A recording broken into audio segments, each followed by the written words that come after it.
I think one of the big issues right now in terms of what's holding back CTV and reallocation of budgets from linear is, first of all, no longer audience, but some of the transparency issues and just basic reporting. Since CTV is bought in applications, oftentimes the advertisers don't have great visibility into the actual content where their ad is running. Companies like Iris TV are obviously working on that problem to get the data together to make it available to the programmers and advertisers, but also Pixability. Companies like Pixability are taking advantage of the huge trove of data in YouTube, which obviously has become a major CTV play as more people are watching, long form programming on YouTube on their TVs. I think one of the interesting impediments, in addition, is sort of the CTV ad spot right now and management of the ad pod, which is well managed in linear TV environments. Just due to the way the CTV plumbing works, the app, the encoding, the app makers, the broadcasters, the splits on inventory, oftentimes conflicting and repetitive ads can sort of pour into the same ad pod or successive ad pods. And so I'm really interested in this idea of like sort of a standardized taxonomy for the ad itself, which of course is called Ad ID in linear TV, but it's sort of time now to bring that taxonomy into this convergent CTV space so we can have a better consumer experience. Yeah, so we're seeing a change in the marketplace, especially when it comes to viewership and how television has become more fragmented and started to erode, both throughout the pandemic, but also over the last decade. And we as an agency are starting to make sure that we're able to map and match our strategies to be able to capitalize on the changing audience. So a great example of this is if you think back 10 years, everybody was watching Saturday Night Live in linear TV. 8 years ago, they were watching it on their set-top box DVR, time shifted the next day or the next morning, or even a little bit later at night. 4 years ago, people were going to Hulu and other streaming channels to watch full episodes of Saturday Night Live. And now what we're seeing is people are still going to watch Saturday Night Live content. They're just watching it in a way that fits their viewing habits. So that includes now going to YouTube the next day, watching 3 or 4 Saturday Night Live clips. Those are television viewers watching television content. And we as marketers need to be able to have strategies to be able to reach those viewers, however they're consuming television content. David, it's surprising that YouTube has such great reach on CTV screens. Are advertisers seeing YouTube as the number one CTV option? Yeah, last year it accelerated dramatically. Obviously, with the world events going on, more folks were cutting the cord and spending more time consuming content in the living room. So YouTube in particular saw a dramatic increase in terms of usage and adoption, and with that, obviously, the brand dollars have followed. So YouTube on TV screens represents the majority of viewing hours of connected TV, as well as in terms of demographics.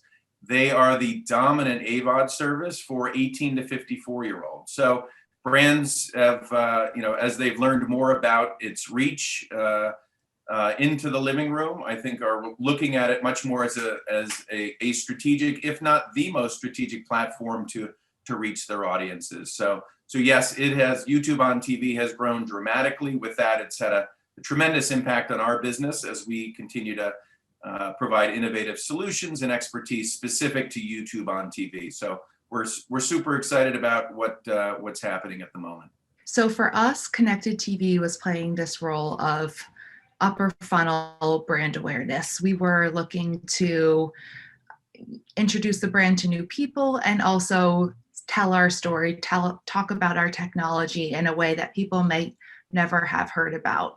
So for us, it was really about just getting eyeballs on the TV commercial, and then anything beyond that in terms of sales or revenue was just cherry on top. So for us, purchase intent was a big needle that we wanted to move. And from a results perspective, we saw a pretty big purchase consideration lift in both YouTube and Roku users. And then with Amazon Fire users, we saw that we actually moved the needle on purchase intent, but also were able to bring in new buyers to the brand, which was a huge win for us as well. We saw that 65% of the purchasers from coming out of Amazon Fire campaign were actually brand new Saucony buyers. And so when I met David George and the team from Pixability, I was really impressed with the tools and the technology and the personal experience they had with helping clients manage YouTube, not just YouTube, but other CTV platforms as well, Roku, etc. But YouTube primarily has become such a dominant force in the distribution of video to audiences around the world. You need a navigator. You need someone who can help you figure out A, where to go, B, what you should pay for it, C, whether it's working, and D, whether it's worth doing again. And the downside of not having a Pixability help you is you're going to waste enormous amounts of money, and it's going to be it's going to be opaque to you, and you are definitely going to get your brand in trouble. One of the things I learned early on is if a brand ends up in an unsafe place, somebody will find it, and the next person who'll see it will be the CEO. And from the CEO to the CMO to the agency with a blistering, how did this possibly happen? And the risks are just too great. Yeah, so we obviously work with all the major agencies and lots of independent agencies, but we also did this major survey, as you said, earlier this year. It was 177 media agencies. We asked them all kinds of questions about connected TV, YouTube, brand suitability. What we saw that was interesting in terms of brand suitability is there are a chunk of agencies that look to third parties like us for brand suitability help. There's another chunk that are trying to do it themselves. And then there's a very small chunk of them that aren't doing anything related to brand suitability on YouTube at all. For those, we're saying you really should consider either figuring it out yourself or working with a third party, because although YouTube is safe, there are specific suitability issues that some of your advertisers may have with certain content. Identity is a pretty central issue. It's been a central issue in the online advertising ecosystem since it started.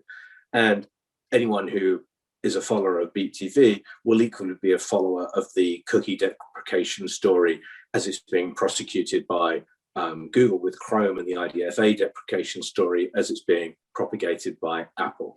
So we all know, the participants in the industry, whether it's advertisers, agencies, or sellers of inventory, that the use of identifiers is going to change. Now, in connected TV, we have a persistent identifier still called the IP address, and we also have device IDs. So some combination of IP addresses and device IDs is going to remain important, at least for a time.